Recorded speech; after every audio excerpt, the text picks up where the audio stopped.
Hey everybody, Santos here. We're at the same location, still getting this done for this customer. This is the location that everything was pretty much outside, townhome kind of feel, so there's no hallways inside, indoors. Everything has to be done outside.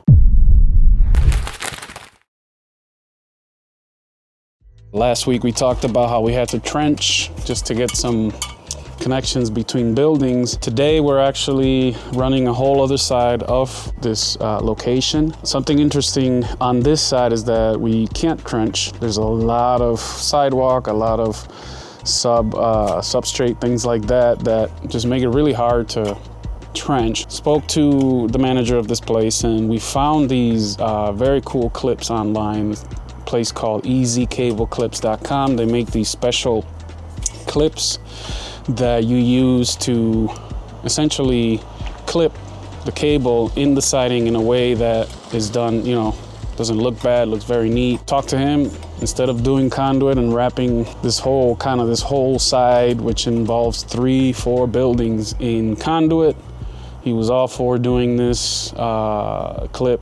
Kind of new in the game, it looks really great, clips the cable really good. So yeah, we're running about, I want to say maybe 200 feet of cable in that way. Very easy to do. I would say it's taken me about 2 hours to complete the whole thing. But yeah, anything you need that has to be done in this certain way, just give us a call, 262-475-2615. You can also reach us through our socials or visit our website, redbirdit.net. Like I always say, give us a call. We'll go walk the grounds, walk the buildings, give you a great quote, take care of you.